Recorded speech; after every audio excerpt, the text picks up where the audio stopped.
കളം news ഓൺലൈൻ്റെ leaders control എന്ന പ്രോഗ്രാമിലേക്ക് ഏവർക്കും സ്വാഗതം. ഇന്ന് നമ്മോടൊപ്പം ഉള്ളത് ചടയമംഗലം MLA-യും മുൻകാല കൃഷി വകുപ്പ് മന്ത്രിയുമായ മുല്ലക്കര രത്നാകരൻ സാറാണ്. നമുക്ക് സാറിന്റെ വിശേഷങ്ങൾ ചോദിച്ചറിയാം.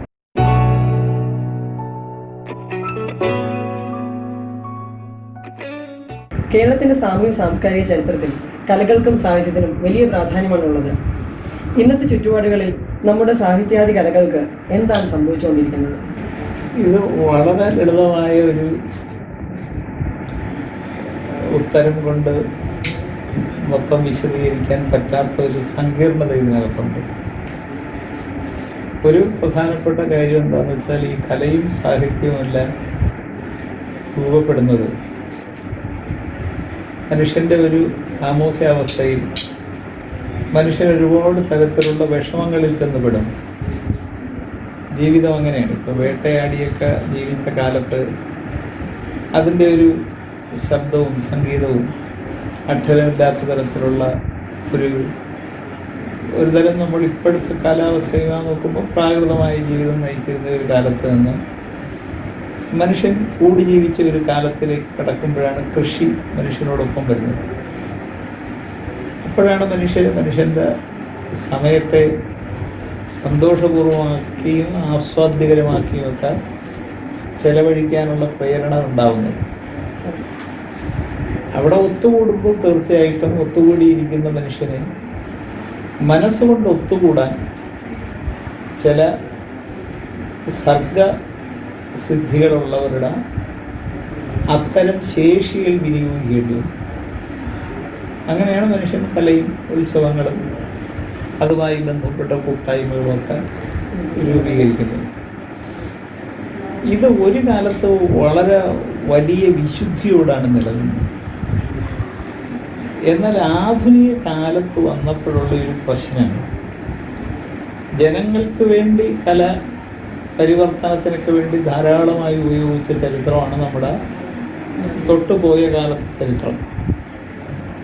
അത് കലയുടെയും രാഷ്ട്രീയത്തിൻ്റെയും ജീവിതത്തിൻ്റെയും ഒക്കെ തന്നെ ഒരു സുവർണകാലമായിരുന്നു. എന്നാൽ ഈ ആധുനിക കാലത്ത് എല്ലാം കല മാത്രമല്ല, ജീവിതം ആകെ മൊത്തത്തിൽ വാണിജ്യവൽക്കരിക്കപ്പെട്ടിട്ടുണ്ട്. നമ്മുടെ ജീവിതത്തിൻ്റെ വിവാഹം, നമ്മുടെ ചടങ്ങുകൾ, നമ്മുടെ ബന്ധങ്ങൾ, നമ്മുടെ സ്വഭാവം, നമ്മുടെ കളി, ഇതെല്ലാം ഒരർത്ഥത്തിൽ വാണിജ്യവൽക്കരിക്കപ്പെട്ടു. അപ്പോൾ വാണിജ്യവൽക്കരിക്കപ്പെടുന്ന ഒരു സമൂഹത്തിൽ കലയ്ക്ക് മാത്രമായി ഒരു വിശുദ്ധി നിലനിർത്താൻ പറ്റുക. അവിടെയും ഇതെല്ലാം വാണിജ്യവൽക്കരിക്കപ്പെടും. വാണിജ്യവൽക്കരിക്കപ്പെടുന്ന എല്ലായിടത്തും അതിന് വില നിശ്ചയിക്കുകയും അതിൻ്റെ മൂല്യമില്ലാതാവുകയും ചെയ്യും. ഈ വിലയും മൂല്യവും തമ്മിൽ ഒരുപാട് വ്യത്യാസമുണ്ട്. അപ്പോൾ ഇതിൻ്റെ ഒരു അനന്തരഫലം എന്താണെന്ന് വെച്ചാൽ, ഒരുപാട് സങ്കടങ്ങളും ഒരുപാട് നിരാശകളും ഉണ്ടാകും. അപ്പം കലയിൽ നിന്ന് കല പോവുകയും ആ കലയ്ക്ക് പകരം ഒരു വില വന്നു ചേരുകയും ചെയ്യും. അപ്പം ഇത് കലയ്ക്ക് മാത്രമായി സംഭവിക്കുന്ന ഒന്നല്ല. നമ്മുടെ സാമൂഹ്യ ജീവിതത്തിൻ്റെ എല്ലാ ഘടകങ്ങളിലും ഈ വിലയിടൽ എന്ന് പറയുന്ന ഒരു പ്രക്രിയ നടന്നുകൊണ്ടിരിക്കുകയാണ്. അപ്പോൾ അതിൻ്റെ ഭാഗമായി കച്ചവടവൽക്കരിക്കപ്പെട്ടതോ വാണിജ്യവൽക്കരിക്കപ്പെട്ടതോ ആയി മാറുകയാണ് കലയും. അതിൽ നിന്ന് ഒഴിഞ്ഞു നിൽക്കുന്നവരുണ്ട്. പക്ഷേ ആ ഒഴിഞ്ഞു നിൽക്കുന്നവരെയെല്ലാം പുറത്താക്കുക അല്ലെങ്കിൽ ഒഴിച്ചു നിർത്തുക എന്ന കാര്യം ഒരു കമ്പോള വ്യവസ്ഥയിൽ കഴിയും. അതൊരു കമ്പോള വ്യവസ്ഥയുടെ അനിവാര്യമായ ഫലമാണ്. അവിടെ നിങ്ങളുടേതായ ഒന്നും വിലയ്ക്ക് വിൽക്കുകയല്ല എന്ന് പറഞ്ഞാൽ അതിൻ്റെ അർത്ഥം നിങ്ങൾ പുറത്തു പോവുകയാണ്. അപ്പം അത് ഈ കലയിലും സാഹിത്യത്തിലും മറ്റെല്ലാ മേഖലയിലും ഇത് സംഭവിച്ചുകൊണ്ടിരിക്കുകയാണ്. അതിൻ്റെ സങ്കടങ്ങളും സങ്കീർണതകളും എന്നാൽ അതിനിടയിലുള്ള വിജയത്തിൻ്റെ കഥകളുമൊക്കെ നമ്മൾ കേൾക്കുന്നുണ്ട്. ഇങ്ങനെ ഇത്ര സമയം കൊണ്ട് ഇത്ര കോടി സമ്പാദിച്ചു എന്നൊക്കെ പറയുന്നത് സത്യത്തിൽ ഒരു വാണിജ്യവൽക്കരണ കാലത്തെ ഭാഷയാണ്. അത് ഒരു നന്മയുള്ള സാംസ്കാരിക കാലത്തെ ഭാഷയല്ല. അപ്പം അതിലേക്ക് മനുഷ്യൻ പെട്ടുപോയതാണ്. KPC ഉണ്ടാക്കിയ നാടകശീലങ്ങൾ ഇന്ന് നാമാവശേഷമായതായി ആരോപണമുണ്ട്. യാതൊരു ചലനവും ഉണ്ടാകാത്ത നാടകങ്ങളെ കുറച്ചു കാലമായി KPC അവതരിപ്പിക്കുന്നത് എന്നുള്ള വിമർശനവും നിലനിൽക്കുന്നു. കൊറോണയ്ക്ക് ശേഷം KPCയുടെ ഭാവി എന്തായിരിക്കും എന്നാണ്? അതല്ല ഞാൻ പറയുന്നത്, ഈ KPSC ഒക്കെ കേരളത്തിൽ രൂപപ്പെടുന്നത് കേരളത്തിൻ്റെ ഒരു നവോത്ഥാനം, കേരളത്തിലെ ഒരു പരിവർത്തന കാലമാണ്. ആ പരിവർത്തന കാലം കേരളത്തിൻ്റെ മനസ്സുകളിൽ ഒരുപാട് പുതിയ ചിന്തകൾ ഉണ്ടാക്കിയിരുന്നു. പുതിയ കവിതകൾ അതിനു വേണ്ടി ഉണ്ടായി, പുതിയ പാട്ടുകളുണ്ടായി, പുതിയ കഥകളുണ്ടായി, പുതിയ നാടകങ്ങളുണ്ടായി, പുതിയ കലാരൂപങ്ങളുണ്ടായി. ആ കാലത്ത് KPSCയെ പോലെ ഒരു നാടക സമിതി ഉണ്ടാകുക അനിവാര്യമായി. അത് ചെറുപ്പക്കാരും കലാകാരന്മാരും അന്ന് അതിന് മുഖ്യമായി അതിൽ പങ്കുവച്ച ഒരു കാര്യം കമ്മ്യൂണിസ്റ്റ് പാർട്ടിയാണ്. കാരണം കമ്മ്യൂണിസ്റ്റ് പാർട്ടിക്ക് അതിൻ്റെ ആശയങ്ങൾ പ്രചരിപ്പിക്കുന്നതിന് ഇങ്ങനെ ഒരു കാര്യം അനിവാര്യമായിട്ട് വന്നു. ഇപ്പം കഥാപ്രസംഗത്തെയും നാടകത്തെയും പാട്ടുകളെയും എല്ലാം അതിനുപയോഗിക്കുക. കാരണം മറ്റു മാധ്യമങ്ങളെല്ലാം ഒന്നത്ര സുലഭമായിരുന്നില്ല, രണ്ട് വായിക്കുന്നതിനേക്കാൾ കൂടുതൽ ആളുകൾ കേൾക്കാൻ ഇഷ്ടപ്പെട്ട ഒരു സാക്ഷരത എന്ന് പറയുന്നത് ഒരു അർത്ഥപൂർണമായ തരത്തിൽ കേൾവിയുടെ കാഴ്ചയുടെ ഒരു സാക്ഷരത ഇങ്ങനെ പരന്നൊഴുകിയ ഒരു കാലമായിരുന്നു. അപ്പം അങ്ങനെ ഉണ്ടായതാണ് KPSC. ഇപ്പം നിങ്ങൾ തന്നെ കമ്മ്യൂണിസ്റ്റ് ചെയ്ത നാടകമോ അശ്വമേധമോ ശരശയ്യയോ ഈ നാടകങ്ങളെല്ലാം തന്നെ മുടിയനായ പുത്രൻ, ഇങ്ങനെ ആ കാലത്തിറങ്ങിയ നാടകങ്ങളെല്ലാം ഒരു സാമൂഹ്യ സന്ദേശം നൽകേണ്ട ഉത്തരവാദിത്വം KPSCക്ക് ഉണ്ടായിരുന്നു. അല്ലെങ്കിൽ KPSCയുടെ പിന്നിൽ പ്രവർത്തിച്ച നവോത്ഥാനത്തിൻ്റെ നന്മകൾ രാഷ്ട്രീയത്തിലേക്ക് പകർത്തിയെടുക്കാൻ ശ്രമിച്ചവർക്കുണ്ടായി. ആ ഉത്തരവാദിത്വമാണ് KPSC ചെയ്തത്. അത് കഴിഞ്ഞ് കേരളത്തിൽ നാടകം കാണുന്നവരുടെ അളവിലും കുറവുണ്ടായി. നാടകത്തിലൂടെ അല്ലാതെ അത്തരം സന്ദേശങ്ങൾ നേരിട്ട് നൽകാവുന്ന ഒരു അവസ്ഥയുണ്ടായി. അതായത് ഒരു കാലത്തിന് വന്ന വലിയ മാറ്റം KPSCയെ പോലെ ഒരു നാടക സമിതിക്ക് പിന്നെ അത് പറഞ്ഞ് നിലനിന്നാൽ ഒരു പക്ഷേ നിലനിൽക്കാൻ പറ്റാതാവും. കാരണം ആ ആളുകൾ ഇപ്പം പാട്ടപാർട്ടി പോലെ ഒരു നാടകം ഇപ്പോഴവതരിപ്പിച്ചാൽ അതിൻ്റെ സ്വീകാര്യത എത്രയായിരിക്കും? കാരണം ആ ഘട്ടവും അന്ന് നിന്ന പ്രശ്നവും അവസാനിച്ചു. അപ്പം അതുകൊണ്ട് KPSC നല്ല നാടകങ്ങൾ ഇറക്കിയില്ല എന്ന് പറയാൻ പറ്റില്ല. പിൽക്കാലത്ത് ഇപ്പം KPSC അവതരിപ്പിച്ച ഒരു നാടകമാണ് കൈയും തലയും പുറത്തിടരുത്. അത് KPSC അവതരിപ്പിച്ച വളരെ വലിയ സാമൂഹിക വിമർശനമുള്ള ഒരു നാടകമാണ്. ആ നാടകം കേരളത്തിലെ തൊഴിൽ മേഖലയും കേരളത്തിലെ സാമൂഹ്യ മേഖലയും തമ്മിലുള്ള പണ്ടുണ്ടായിരുന്ന ഒരു ബന്ധത്തിൻ്റെ പകരുന്ന മനുഷ്യരിലേക്ക് പകരുന്ന നാടകമാണ്. അപ്പം അത് ഒരുപാട് വേദികളിൽ സ്വീകരിക്കപ്പെട്ടു.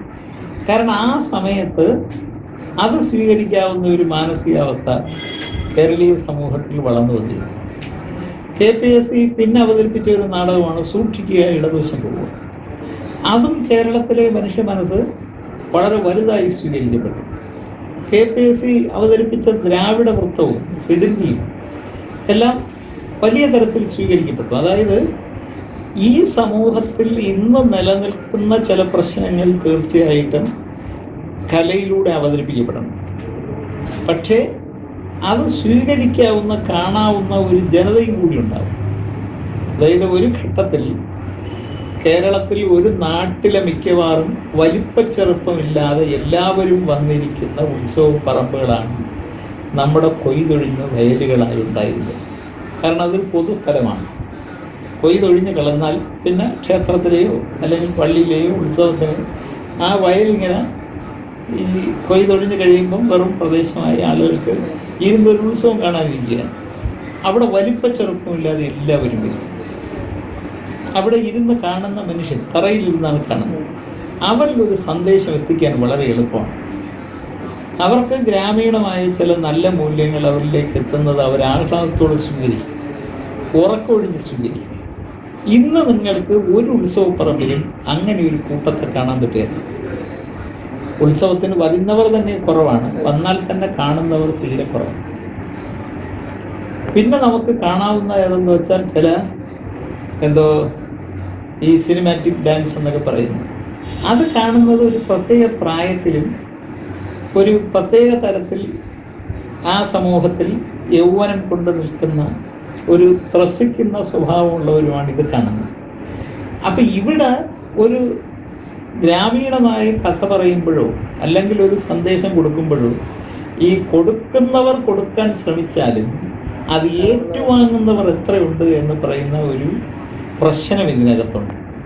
അപ്പം അതുകൊണ്ട് ഒരു ഘട്ടം കഴിഞ്ഞപ്പോൾ KPSC ഒക്കെ ചെയ്തത് എന്താണെന്ന് വെച്ചാൽ ഒരുപാട് തരത്തിലുള്ള നാടകം നടത്തുന്ന ഒരുപാട് സമിതികളുണ്ടായി കേരളത്തിൽ. അതായത് വർഷത്തിൽ 8-10 നാടകം നടന്നു, അത് സ്ഥിരം കാണുന്നു, അത് ഹാളിലും കാണുമായിരിക്കും.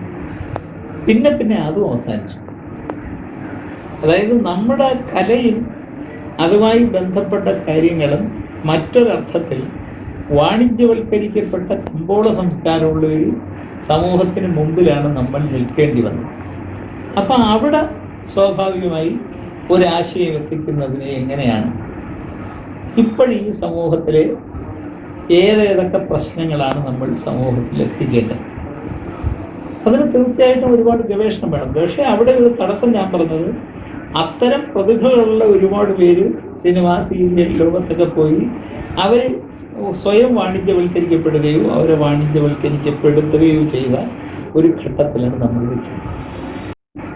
കേരള സംഗീത നാടക അക്കാദമിയിൽ കേട്ടുകേൾവി പോലുമില്ലാത്ത ചില മോശം സമീപനങ്ങളാണ് വാർത്തകൾ വന്നുകൊണ്ടിരിക്കുന്നത്. സെക്രട്ടറിയെ പുറത്താക്കണമെന്ന് ആവശ്യപ്പെട്ടുകൊണ്ട് നാടക പ്രവർത്തകരുടെ സംഘടന സമരം ചെയ്യുകയാണ്. RLV രാമകൃഷ്ണനെ അവഹേളിച്ചു എന്ന ആരോപണവും ചെയർമാനെ പോലും കൂസാതെയുള്ള ഉദ്യോഗസ്ഥ ദുഷ്പ്രഭുത്വവുമൊക്കെ അപലപിച്ചുകൊണ്ട് വിവാദങ്ങൾ കനത്തു വരുമ്പോൾ സർക്കാർ ഒന്നും മിണ്ടുന്നില്ല. പ്രതികരിക്കാമോ സാർ? ഒന്ന്, നിങ്ങൾ ഈ പറഞ്ഞ വിഷയത്തിൻ്റെ ഒരുപാട് ആഴത്തിലുള്ള അറിവ് എനിക്കില്ല. അതായത് ഞാൻ മനസ്സിലാക്കുന്നത് ഈ പ്രത്യേക വിഷയത്തിൽ എനിക്ക് ഞാൻ പറഞ്ഞില്ലേ ഒരു കൃത്യമായ പ്രതികരണം നടത്താനുള്ള അറിവ് എൻ്റെ പക്കലില്ല. പക്ഷെ നമ്മുടെ എല്ലാ തരത്തിലുള്ള ഇത്തരം കലയെയും സാഹിത്യത്തെയും പ്രോത്സാഹിപ്പിക്കുന്ന ഒരു സമീപനമാണ് പൊതുവെ ഇടതുപക്ഷ ജനാധിപത്യ മുന്നണി സർക്കാർ എടുക്കുന്നത്.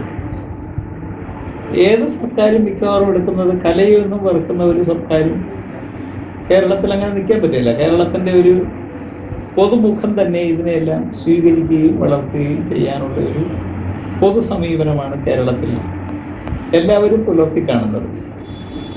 ഇത് ഓരോ സ്ഥലത്തും ഓരോ കാലത്ത് ആ കാലത്തിൻ്റെ പ്രത്യേകത കൊണ്ട് സംഭവിക്കുന്ന ചിലതുണ്ട്. അത് ഉദ്യോഗസ്ഥരിലോ അല്ലെങ്കിൽ മറ്റ് സംവിധാനങ്ങളിലോ എന്നതൊക്കെ നമുക്ക് കൃത്യമായി നിരീക്ഷിക്കുക എന്ന് പറയുന്നത് കുറച്ചുകൂടെ ആഴത്തിൽ പഠിക്കേണ്ടുന്ന ഒരു കാര്യമാണ്. അപ്പം അത് തീർച്ചയായിട്ടും അവിടെ അങ്ങനെ ചില പ്രശ്നങ്ങളുണ്ടെങ്കിൽ അതെന്താണ്, എങ്ങനെയാണ് എന്ന് പരിശോധിക്കുകയും അത് പരിഹരിക്കാനുള്ള സംവിധാനങ്ങൾ ഉണ്ടാവുകയും വേണം. ഈ സർക്കാർ അധികാരത്തിൽ വന്നതിന് ശേഷമുള്ള സാംസ്കാരിക സ്ഥാപനങ്ങളുടെ പ്രവർത്തനങ്ങൾ വിലയിരുത്തിയാൽ എത്ര മാർക്ക് കൊടുക്കും? എന്താണ് അങ്ങയുടെ അഭിപ്രായം? സാംസ്കാരിക പ്രവർത്തനം എന്ന് പറയുന്നത് നമ്മുടെ എല്ലാ കാലത്തും അതിൻ്റെ ഈ പ്രവർത്തന സ്വഭാവവും രാഷ്ട്രീയ പ്രവർത്തനവും ജീവിതവുമായി ബന്ധപ്പെട്ടാണ് നിൽക്കുന്നത്. നമ്മുടെ ജീവിതം ഒരർത്ഥത്തിൽ ജീവിതത്തിലാണ് ഏറ്റവും വലിയ കലയുള്ളത്. ഇപ്പം ഈ കല എന്ന് പറഞ്ഞാൽ ഞാൻ മനസ്സിലാക്കുന്നത് അതിൻ്റെ ഒരർത്ഥം പൂർണ്ണത എന്നാണ്. അതായത് ഒരാൾക്ക് പിന്നെ ആ ജീവിതത്തിൽ അയാൾക്ക് ആഹാരം കഴിക്കുമ്പോൾ ആഹാരം കഴിക്കുന്നതിനൊരു പൂർണ്ണത, ആ ആഹാരം കഴിക്കുന്നത് കാണാൻ നല്ല രസമായിരിക്കും. അത് ആഹാരം കൃത്യമായി കഴിക്കാൻ അറിയാവുന്നവർ കഴിക്കുമ്പോഴാണ്. അപ്പം ചിലർ അങ്ങനെയാണ്, ആഹാരം കഴിക്കുന്നത് കാണാനൊരു കലയാണ്, ചിലർ ആഹാരം വിളമ്പുന്നത് കാണാനൊരു കലയാണ്, ചിലർ പാത്രം കഴുകുന്നത് കാണാനൊരു കലയാണ്. അപ്പം ഈ കല സംസ്കാരം എന്നൊക്കെ പറയുന്നത് ജീവിതവുമായി ചേർന്നാണ് നിൽക്കുന്നത്. ഇതിൽ തീർച്ചയായിട്ടും രാഷ്ട്രീയത്തിനും ജീവിതത്തിനും കലയ്ക്കും ഒരു പങ്കുണ്ട്. രണ്ടുപേർ തമ്മിൽ ഒരു വീട്ടിൽ കുടുംബമായി താമസിക്കുമ്പോൾ കുടുംബം എന്ന് പറയുന്നതാണ് ഏറ്റവും വലിയ കല. അവിടെ അച്ഛനും മക്കളും അമ്മൂമ്മയും അപ്പൂപ്പനും പിന്നെ ആ വീട്ടിലെ ഒരുക്കങ്ങളും എല്ലാം ചില വീട് കണ്ടാൽ നമുക്ക് തോന്നും ഒരു കലയുള്ള വീടാണ്. കലയുള്ള വീട് എന്ന് പറയുന്നത് ഇത്ര നിലയുള്ള വീടെന്നല്ല, അല്ലെങ്കിൽ ഇത്ര പണം ചെലവഴിച്ച വീടെന്നല്ല. ആ വീടിൻ്റെ ആകെ മൊത്തം അതിൻ്റെ ഉള്ളടക്കവും അതിൻ്റെ വൃത്തിയും ഒക്കെ നമുക്ക് കാണുമ്പോൾ നമുക്ക് ഒരു കല തോന്നും. ഇപ്പോൾ ഒരുപാട് തരത്തിലുള്ള പരസ്യങ്ങളൊക്കെ വരുന്ന ചില പെയിന്റ് അടിക്കുന്ന വീട് നല്ല വീടെന്നൊക്കെ പറയും. ആ വീട് കാണാൻ ആളുകൾ ഓടിക്കൂടുന്നതൊക്കെ പരസ്യം. ഞാൻ അങ്ങനെയല്ല കാണുന്നത്. കല എന്ന് പറയുന്നത് ഒരുപക്ഷെ കൊട്ടാരത്തെക്കാൾ കൂടുതൽ കുടിലിൽ കല കണ്ട ആളാണ് വളർത്തുന്നത്. കാരണം ആ കുടിലുള്ള ജീവിതത്തിൽ സ്നേഹം കൊണ്ട് അത് സമ്പൂർണമായിരുന്നു. അതുകൊണ്ടാണ് അത് ഈ ഗവൺമെന്റ് കുറച്ച് ജീവിതത്തിൽ കൊണ്ടുവരാൻ ശ്രമിച്ചിട്ടുണ്ട്. പക്ഷെ ഗവൺമെന്റിന് ഒരു പരിമിതിയുണ്ട്. ഒരു മുതലാളിത്ത സംവിധാനത്തിനകത്ത് ജീവിക്കുന്ന നമുക്ക് പരിവർത്തനമൊക്കെ നടക്കുന്നതിന് ഒരു സംസ്ഥാന ഗവൺമെന്റിന് ഒരുപാട് പരിമിതിയുണ്ട്. ആ പരിമിതിക്കകത്ത് നിന്ന് നമ്മളെല്ലാവർക്കും വീടുണ്ടാവാൻ തീർച്ചയായിട്ടും അതൊരു വലിയ കാര്യമാണ്. എല്ലാ വീട്ടിലും വെളിച്ചം ഉണ്ടാവാൻ, എല്ലാ വീട്ടിലും വെള്ളം ഉണ്ടാവാൻ, എല്ലാ റോഡും നന്നാവാൻ, എല്ലാവർക്കും വിദ്യാഭ്യാസം ഉണ്ടാവാൻ, എല്ലാ സ്കൂളും നല്ല സ്കൂളാവാൻ. ഇതിൻ്റെയൊക്കെ ഒരു ഫലം എന്താണെന്ന് വെച്ചാൽ എല്ലാവരും നന്നാവുകയാണ്. അതായത് എൻ്റെ ഉള്ളിൽ എനിക്ക് നന്നാവണം എന്നുള്ളത് പോലെ തന്നെ നമുക്കെല്ലാം നന്നാവണം എന്നുള്ള, എല്ലാവർക്കും എല്ലാം ഉണ്ടായാൽ അതിൻ്റെ അർത്ഥം എല്ലാവരും ചേർന്ന് ഒരു സാമൂഹ്യ കല രൂപപ്പെട്ടു എന്നാണ്, ഒരു പൂർണ്ണത വരുന്നു എന്നാണ്. അപ്പൊ ആ അർത്ഥത്തിൽ ഒരുപാട് മുമ്പോട്ട് പോയ ഒരു ഗവൺമെന്റാണ്. ആ മുമ്പോട്ട് പോകുമ്പോൾ തീർച്ചയായിട്ടും നമ്മുടെ സമൂഹം ഒരു മുതലാളിത്ത സമൂഹമാണ്. നമ്മുടെ സമൂഹത്തിനകത്ത് അന്തസ്സും അതിൻ്റെ തുല്യതയൊക്കെ പങ്കുവെക്കുന്നതിൽ സ്വാഭാവികമായി തന്നെ പലവിധ പ്രശ്നങ്ങളുണ്ട്. കാരണം നമ്മൾ ജീവിക്കുന്നത് ഒരു കമ്പോള സമൂഹത്തിലും ഒരു മുതലാളിത്ത ലോകത്തും. അവിടെ കേന്ദ്രീകൃതമായ ഏറ്റവും വലിയ മുദ്രാവാക്യം ലാഭം എന്നതാണ്. അപ്പൊ ഏറ്റവും വലിയ ലാഭത്തിന് വേണ്ടിയുള്ള നെട്ടോട്ടത്തിനിടയിൽ ഓരോരുത്തരും നിൽക്കുമ്പം ഈ ജീവിതം ഇങ്ങനെയൊക്കെ സമന്വയിപ്പിച്ച് എല്ലാവർക്കും എല്ലാം കിട്ടാവുന്ന തരത്തിൽ ഒരു രൂപരേഖയൊക്കെ തയ്യാറാക്കി മുന്നോട്ട് വെച്ചാലും ചില പ്രശ്നങ്ങൾ സംഭവിക്കും. ആ സംഭവിക്കുന്ന മനുഷ്യരുടെ ഉള്ളിൽ തീർച്ചയായിട്ടും കലയ്ക്കും സംസ്കാരത്തിനും സാഹിത്യത്തിനുമൊക്കെ അവരെ കൂടി പൊതുധാരയിൽ കൊണ്ടെത്തിക്കാനുള്ള ഉത്തരവാദിത്വം നിർമ്മിക്കാൻ, ആ നിർമ്മിക്കുന്ന ഉത്തരവാദിത്വം അനുസരിച്ച് അവർക്ക് ഒന്നുകിൽ അധികാരത്തിൽ നിന്ന് തേടി നേടുക, അല്ലെങ്കിൽ പോരാടി നേടുക. ഇത് രണ്ടും സമൂഹത്തിൽ സംഭവിച്ചിട്ടുള്ള, സമൂഹത്തിൽ അങ്ങനെയാണ് മാറ്റങ്ങൾ സംഭവിച്ചിട്ടുള്ളത്. ചില അധികാരി, ഇപ്പോൾ അശോകൻ അക്ബർ നല്ല ഭരണാധികാരി എന്ന് പറയുന്നത്, അവർ പരമാവധി അത് കൊടുക്കാൻ ശ്രമിച്ചു. പക്ഷേ ഇപ്പം വലിയ സമരങ്ങൾ, മഹാത്മാഗാന്ധി സമരം നടത്തി സ്വാതന്ത്ര്യത്തിനെന്ന് പറയുന്നത്, അത് കൊടുക്കാതിരിക്കുമ്പോൾ പോരാടി നേടേണ്ടി വരും. അപ്പൊ ഇത് രണ്ടും സത്യത്തിൽ രണ്ട് കലയാണ്. അപ്പൊ ഇത് ഒന്ന്, ഒരു കല ഉള്ളിലുള്ള അല്ലെങ്കിൽ സംസ്കാരം ഉള്ളിലുള്ള രാജാവ് ഇങ്ങനെ കൊടുക്കും. പക്ഷേ അതില്ലാത്തവരോട് പൊരുതി മനുഷ്യനത് നേടും. ഇത് രണ്ടിലും കലയ്ക്കൊരു പങ്കുണ്ട്. ആ പങ്ക് ഏറ്റവും നന്നായി കണ്ട ഒരു സംസ്ഥാനമാണ് കേരളം. നമ്മൾ ഇന്ത്യയിൽ സാക്ഷരരായാലും നമ്മൾ നവോത്ഥാനത്തിൻ്റെ ഉടമകളായതുമല്ല, സത്യത്തിൽ ഇത് രണ്ടും കൂടിയാണ്. അപ്പൊ ഇത് രണ്ടും കൂടി വന്ന ഒരു സംസ്ഥാനത്ത് ഇപ്പൊ ഈ പരിമിതമായ അളവിലെങ്കിലും എല്ലാവർക്കും എല്ലാം ഉണ്ടാകാവുന്ന ഒരവസ്ഥയിലേക്ക് പോകുന്ന കലയാണ്. പക്ഷേ ആ കല ജീവിതത്തിൽ ചെയ്യുമ്പോൾ ആ കലയായി എത്രമാത്രം ചെയ്യുന്നു എന്നത് വാണിജ്യവൽക്കരിക്കപ്പെടാതിരുന്നാലേ കലാകാരന്മാരൊക്കെ കഴിയും. അപ്പൊ അത് കലാകാരന്മാരെ കുറ്റമല്ല. കലാകാരന്മാരെന്ന് പറയുന്നത് സത്യത്തിൽ ഈ പണവും പദവിയും ഒന്നും മോഹിക്കാതെ നിൽക്കുന്നതാണ് ശുദ്ധമായ കല എന്ന് പറയുന്നത്. പക്ഷേ അങ്ങനെ നിൽക്കാൻ ഇന്നത്തെ സമൂഹത്തിൽ പറ്റിയല്ല. കാരണം ഇന്നത്തെ സമൂഹത്തിൽ അതിന് നിങ്ങൾക്കൊരു സൗന്ദര്യമുള്ള മുഖം ഉണ്ടെങ്കിൽ പരസ്യത്തിന് ഉപയോഗിക്കാം. അപ്പം പരസ്യം കിട്ടുമെങ്കിൽ പിന്നെ അത് ഉപയോഗിക്കുന്നല്ലേ അല്ലേ. അപ്പൊ എല്ലാം പരസ്യത്തിനോ ലാഭത്തിനോ അല്ലെങ്കിൽ വിലയ്ക്കോ ഉപയോഗിക്കപ്പെടാവുന്ന ഒരു കാലത്ത് ഇതിൽ നിന്നെല്ലാം മാറി നിൽക്കണം എന്ന് പറയുന്നത്, ആ മാറി നിൽക്കുന്നവരെയെല്ലാം സമൂഹം എന്ന് പറഞ്ഞാൽ ഒരു ഗവൺമെന്റിനും കലയെ ചെറുതായിട്ടല്ലാതെ മുഴുവൻ കലയെയും സംരക്ഷിക്കാൻ പറ്റില്ല. കാരണം കലയെ സംരക്ഷിക്കേണ്ടത് ഒരു സമൂഹമാണ്. നമ്മുടെ സമൂഹത്തിലാണ് ഈ ഉത്സവപ്പറമ്പുകളിലെല്ലാം എല്ലാ കലാകാരന്മാരെയും സംരക്ഷിച്ച ഗവൺമെന്റ് ഉണ്ടല്ലോ. നാട്ടുകാരെല്ലാം കൂടെ സഹകരിച്ച് നമ്മുടെ കലാരൂപങ്ങളെയും കലാകാരന്മാരെയും മുഴുവൻ സംരക്ഷിക്കുന്നു. ഇപ്പൊ കോവിഡ് കാലത്തിന്റെ കാര്യം പറഞ്ഞാൽ, കോവിഡ് കാലത്ത് ഏറ്റവും കൂടുതൽ വിഷമം അനുഭവിച്ച ഒരു വിഭാഗം കലാകാരന്മാരാണ്. കാരണം കഴിഞ്ഞ മാർച്ച് മുതലാണല്ലോ കോവിഡ് തുടങ്ങുന്നത്. മാർച്ച്, ഏപ്രിൽ, മെയ് മാസക്കാലമാണ് കേരളത്തിലെ ഉത്സവകാലം. അപ്പോൾ ഉണ്ടാക്കി വെച്ച നാടകമോ കഥയോ പിന്നെ മറ്റ് കലാരൂപങ്ങളോ അല്ലെങ്കിൽ കെട്ടുകാഴ്ചകളോ ഇതൊന്നും അവർക്ക് അവതരിപ്പിക്കാൻ പറ്റില്ല.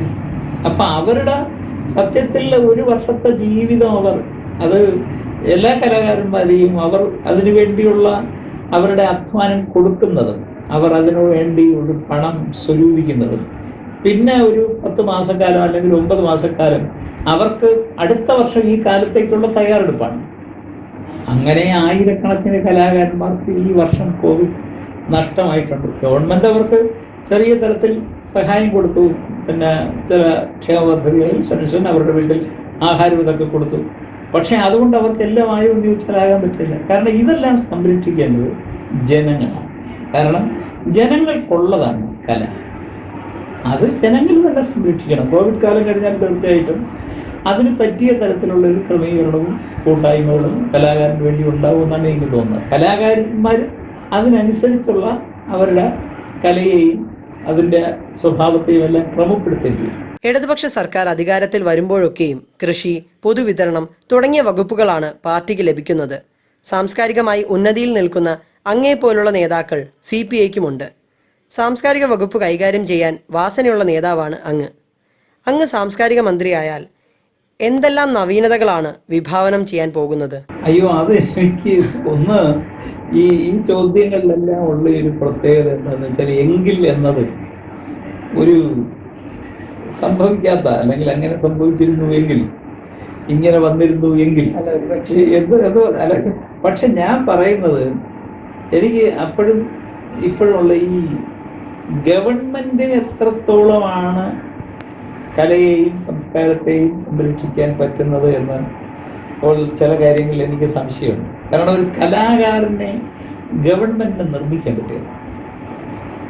സ്വയം ശേഷിയുള്ള പ്രതിഭയുള്ള ഒരാൾ സമൂഹത്തിൽ നിന്ന് അംഗീകരിക്കപ്പെട്ടു വരുമ്പോൾ വേണമെങ്കിൽ സഹായിക്കാൻ പറ്റും, സപ്പോർട്ട് ചെയ്യാൻ മാത്രമേ. ഒരു കലാകാരൻ്റെ യേശുദാസിനെ നമുക്ക് നിർമ്മിക്കാൻ പറ്റില്ല, പ്രേം നസീറിനെയും നമുക്ക് നിർമ്മിക്കാൻ പറ്റില്ല. അപ്പം പക്ഷേ അവർക്ക് അവരുടെ കലയെ സമൂഹത്തിന് വേണ്ടി സമർപ്പിക്കാനുള്ള വഴിയൊരുക്കത്തിൽ സഹായിക്കാൻ പൊതുസമൂഹത്തോട് ചേർന്ന് നിന്ന് ഗവൺമെന്റ് പറ്റും. അത്തരം കാര്യങ്ങളിൽ തീർച്ചയായിട്ടും പിന്നെ ഇടതുപക്ഷ ജനാധിപത്യ മുന്നണി ഗവൺമെന്റ് ആര് ഭരിക്കുമ്പോഴും ആര് സാംസ്കാരിക വകുപ്പ് കൈകാര്യം ചെയ്യുമ്പോഴും വലിയ തരത്തിൽ സഹായകരമായ നിലപാടാണ് എടുത്തിട്ടുള്ളത്. പക്ഷെ പൊതുസമൂഹത്തിന്റെ മനസ്സിലേക്ക് നമുക്ക് ചില പ്രശ്നങ്ങളുണ്ട്. ഉദാഹരണം പറഞ്ഞാൽ ഇപ്പൊ നാടകം ഒരു പ്രതിസന്ധിയെ നേരിടും. ഇപ്പൊ നമ്മുടെ നാടക പ്രവർത്തകരായിരുന്ന പിന്നെ ഒരുപാട് പേരുണ്ടല്ലോ. കാലം ഒരു വയലാവാസിയുള്ള സാറ്, ശങ്കരപ്പിള്ള, ഇങ്ങനെ ഒരുപാട് പേര്. ആ പരീക്ഷണങ്ങളെല്ലാം പൂർണ്ണമായി ജയിച്ചു എന്ന് നമുക്ക് പറയാൻ പറ്റും. അതായത് ആധുനിക ലോകവും സ്വാഭാവികമായി സംഭവിക്കുന്നതാണ്. ഈ കമ്പോളവൽകൃത ലോകം ഇതിനെയെല്ലാം കച്ചവട രൂപത്തിൽ എത്തിക്കാൻ ശ്രമിക്കും. അപ്പം ഈ കല അതിൻ്റെ വിശുദ്ധിയോടെ മനുഷ്യപക്ഷത്ത് നിലയുറപ്പിച്ച് നിൽക്കണമെങ്കിൽ ഈ സമൂഹവും കലാകാരന്മാരും പൊതുവെ പങ്കുചേരേണ്ട ചില ഇടങ്ങളുണ്ട്. അത് ഗവൺമെന്റ് തന്നെ അതിൽ ചെയ്യാവുന്ന ഒരു അളവ്, ചെറിയ അളവൊക്കെ കാണും, പക്ഷെ വലിയ അളവ് കാണുക. നമുക്ക് നമ്മുടെ നിലവിലുണ്ടായിരുന്ന ഒരുപാട് കളിയും കലയും എല്ലാം ഇല്ലാതായിട്ടുണ്ട്. ഉദാഹരണം പറഞ്ഞാൽ ഇപ്പം ഓണത്തിന് പുലികളി തൃശ്ശൂർ മാത്രം നടക്കുന്നതാണ്. പണ്ട് ഇത് ഓരോ വീട്ടുമുറ്റത്തും നടന്നതാണ്. അതിൽ വലിയൊരു കലയുണ്ട്, വലിയൊരു താളമുണ്ട്, വലിയൊരു സംഗീതമുണ്ട്. വലിയൊരു പ്രതിഭയുണ്ട്. പക്ഷെ അതിപ്പോഴില്ല. അന്ന് ഈ പുലികളിക്ക് കെട്ടിയിരുന്ന ഒരുപാട് തരത്തിലുള്ള ഈ വാഴ ഇട കരിഞ്ഞ ഉണങ്ങിയത് അതുൾപ്പെടെ ഉണ്ടായിരുന്നു. ഞങ്ങളുടെ ഗ്രാമത്തിൽ ഈ പുലികളി ഒരു ദിവസത്തെ ഒരു ഐറ്റമാണ് ഓണത്തിൻ്റെ. ഈ നാടൻ പന്ത് കളിയുണ്ട്. അത് ആ കാലത്ത് എല്ലായിടത്തും ഉള്ള കൊയ്തൊഴിഞ്ഞ വയലിലും ഈ തെങ്ങിൻ പുരയിടങ്ങളിലും ഒക്കെ നടന്നിരുന്ന ഒരു കാലമാണ്. ആ കാലത്തുള്ള ഊഞ്ഞാലാട്ടവും ഊഞ്ഞാൽ പാട്ടും. അപ്പൊ ഇത് ഒരുതരം വലിയ ആഹ്ലാദത്തിൽ മനുഷ്യൻ പങ്കുവച്ചിരുന്നു. നിലാവത്താണെങ്കിൽ ഒരു മരത്തിലൊക്കെ അത് ഊഞ്ഞാൽ പള്ളി എന്ന് പറയുന്നത് കെട്ടുന്ന ഒരു ഊഞ്ഞാൽ വള്ളിക്ക് മാത്രമുള്ള ഈ വളരുന്ന ചില ചെടിയുടെ ഇതുണ്ടായിരുന്നു. അപ്പൊ അതുകൊണ്ട് ഊഞ്ഞാൽ കെട്ടിയാൽ ഒരിക്കലും ആ ഊഞ്ഞാൽ പൊട്ടുകയില്ല. പിന്നെയാണ് കയർ ലൈറ്റൊക്കെ വന്നത്. ആ കാലത്ത് തിരുവാതിര കളിയുണ്ട് എല്ലായിടത്തും. ആ കാലത്ത് ഓണത്തിനുള്ള ഒരുക്കങ്ങളും ഓണത്തിന് മാത്രം ഉണ്ടാകുന്ന വിഭവങ്ങളുമാണ്. ആ വീട്ടിൽ ആ വിഭവം ഓണത്തിന് മാത്രമേ ഉണ്ടാവൂ. പക്ഷെ ഓരോ ഓണത്തിനും പുതിയ വിഭവങ്ങൾ കൂടി ഉണ്ടാകും. ആ വിഭവങ്ങൾക്ക് വേണ്ടിയുള്ള എല്ലാ തരം വിഭവങ്ങളും കൃഷിയിൽ നിന്നാണ് ഉണ്ടാവുന്നത്. അപ്പൊ അതെല്ലാം വീട്ടും പറമ്പിലും അടുത്ത പറമ്പിലും ഒക്കെ ആയി ആളുകൾ കൃഷി ചെയ്യുകയും അതുണ്ടാക്കുകയും ചെയ്യും. അപ്പൊ ആ ഓണം നമുക്ക് തന്നിരുന്ന ഒരു മിത്തുണ്ട്, ഒരു സംസ്കാരമുണ്ട്, ഒരു കൃഷിയുണ്ട്, വിഭവങ്ങളുണ്ട്, അതുണ്ടാക്കുന്ന രീതിയുണ്ട്, അതിൻ്റെ പാചക സിദ്ധിയുണ്ട്, കളികളുണ്ട്, പാട്ടുണ്ട്. ഈ പാട്ടിലെല്ലാം ഈ കൃഷിയും സംസ്കാരവും കളിയും ജീവിതവും ഒക്കെ കൂടെ ചേർന്നാണ് വരുന്നത്. അത് മിക്കവാറും ആധുനിക കാലത്ത് നഷ്ടമായിട്ടുണ്ട്. ആധുനിക കാലത്ത് നമുക്ക് സ്വന്തമായി നമ്മൾ കൂടി പങ്കുചേരുന്ന, അല്ലെങ്കിൽ നമ്മൾക്ക് മുമ്പുള്ളവർ നമ്മളിലേക്ക് പകർന്നു തന്ന, അങ്ങനെയാണ് നമുക്ക് ഈ പാരമ്പര്യം എന്നൊക്കെ പറയുന്നത്. അത് അമ്മമ്മയിൽ നിന്ന് അമ്മയിലേക്ക്, മകളിലേക്ക്, അച്ഛനിൽ നിന്ന് മകളിലേക്ക്, മോൻ്റെ മകളിലേക്ക് ഒക്കെ പകർന്നു കിട്ടുന്ന ഒന്നാണ്. ആ പകർന്നു കിട്ടുന്ന ഒന്നിൽ നിന്ന് വളർത്തിയെടുത്ത ഒരുപാട് കലകളും കളികളും വിഭവങ്ങളും പാചക രീതികളും ഇതിനെല്ലാം കരുത്ത് പകരുന്ന കൃഷിയും എല്ലാം ചേർന്നാണ് നമ്മുടെ സമൂഹം നിന്നിരുന്നത്. അതുകൊണ്ടാണ് കേരളത്തിൽ ഈ ഓണാട്ടുകരയിൽ ഓണത്തിനുള്ളതെല്ലാം ഉണ്ട്. ഈ കാർത്തികപ്പള്ളി, മാവേലിക്കര, കരുനാഗപ്പള്ളി താലൂക്ക് ചേർന്ന പ്രദേശങ്ങൾ ഓണാട്ടുകര, അതായത് ഓണം ഊട്ടുന്ന കരയാണ്. അപ്പൊ അവിടെ ഈ മാവേലിക്കര എന്ന് പറയുന്നത് മാവേലിയുടെ കര എന്നാണ്.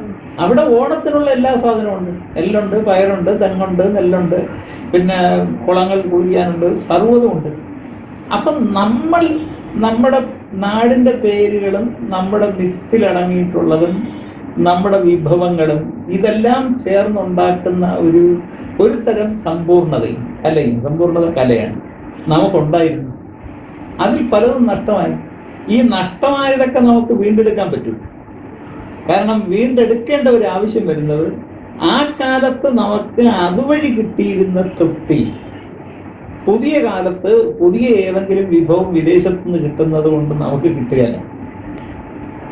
അപ്പൊ നമുക്ക് കിട്ടിയിരുന്ന, ഒരു മനുഷ്യന് കിട്ടേണ്ടുന്ന ഏറ്റവും വിലപ്പെട്ടത് അവൻ അനുഭവിക്കുന്ന തൃപ്തിയുടെ അളവാണെങ്കിൽ ആ അളവിന് ഇപ്പോൾ കിട്ടുന്നില്ല. അപ്പൊ അത് ഒരു നാട്ടുപുറത്തെ കരയിൽ നിന്ന് കിട്ടും. ഇപ്പൊ ഒരു സ്ഥലത്ത് ഒരു കിളിത്തട്ട് മത്സരം നടക്കുന്നു. ആ കാലത്ത് കിളിത്തട്ട് മത്സരം എന്ന് പറഞ്ഞാൽ ഓരോ മനുഷ്യന്റെയും കാലിന്റെയും കൈയുടെയും തന്ത്രത്തിന്റെയും ഒക്കെ പ്രതിഫലനം കൊണ്ട് ജയിക്കുകയും തോൽക്കുകയും ചെയ്യുന്ന, മണ്ണിൽ ഒരു മിക്കവാറും മണലുള്ളത്ത് കളിക്കുന്ന ഒരു കളിയാണ്, ഒരു കായിക അഭ്യാസം കൂടിയാണ്. അപ്പം അത് നമ്മുടെ കായികക്ഷമതയൊക്കെ പരിശോധിക്കാൻ, ആ കളിയൊക്കെ കാണാൻ ആയിരക്കണക്കിന് ആളുകൾ ഓണത്തിന് കൂടും. അപ്പൊ ഓണത്തിന് ഇതിലെല്ലാം ഉള്ള കൂട്ടായ്മ നാട്ടിലുണ്ടാവണമെങ്കിൽ ഇതിലെല്ലാം കൂടി അവർക്ക് കിട്ടുന്ന ഒരു തൃപ്തിയും, ഈ കളിക്കുന്നവർക്ക് കാണാൻ ഇത്രയും ആളുണ്ടാവുമ്പോൾ കൈയടിക്കുമ്പോൾ ഒരു തൃപ്തി, കാണുന്നവർക്ക് ഇത് കാണുമ്പോൾ ഉണ്ടാവുന്ന ഒരു തൃപ്തി, ഇതാണ് കലയുടെ ഒരു സന്നിവേശവും ഒപ്പം ഒരു കൈമാറ്റവും. ഈ വാങ്ങൽ കൊടുക്കൽ കലയിൽ നടക്കുന്നത് ഇങ്ങനെയാണ്. അത് പെടില്ല. അപ്പൊ ഇത് എങ്ങനെ തിരിച്ചുകൊണ്ടുവരും? ഇതിന് ഗവൺമെന്റ് എന്ത് ചെയ്യാൻ പറ്റും? അപ്പൊ അത് ഞാൻ പറയുന്നത് നമ്മൾ കുറച്ചുകൂടെ സാമൂഹ്യ ബോധത്തോടുകൂടി ഗവേഷണപരമായി ചിന്തിക്കേണ്ടതാണ്. അതേ രീതിയിൽ തിരിച്ചുകൊണ്ടുവരാൻ ഒക്കെയല്ല. പക്ഷെ നമുക്ക് പുതിയ കാലത്ത് നമ്മുടെ ചെറുപ്പക്കാർക്ക്, നമ്മുടെ സ്ത്രീകൾക്ക്, നമ്മുടെ പ്രായമായവർക്ക് ഒത്തുകൂടാവുന്ന പുതിയ തരം കളികൾ നമ്മുടെ കാലാവസ്ഥയ്ക്കും ചുറ്റുപാടിനും പറ്റിയതുണ്ടാക്കാൻ പറ്റും. അല്ലാതെ നമ്മളെല്ലാം ഫുട്ബോൾ ലോകത്ത് ബാഴ്സലോണയും റയൽ മാഡ്രിഡും കളിക്കുന്നത് കാണാൻ ടി വിക്ക് മുമ്പിൽ ഇരിക്കുന്നവരായി മാറിയാൽ നമ്മളെല്ലാം ആരോഗ്യമില്ലാത്ത ആളുകളായി തീരും. അത് കാണരുത് എന്നല്ല, പക്ഷെ നമ്മുടെ ആരോഗ്യം നമ്മുടെ പ്രവർത്തനങ്ങളുമായി ബന്ധപ്പെട്ടാണ് നിൽക്കുന്നത്.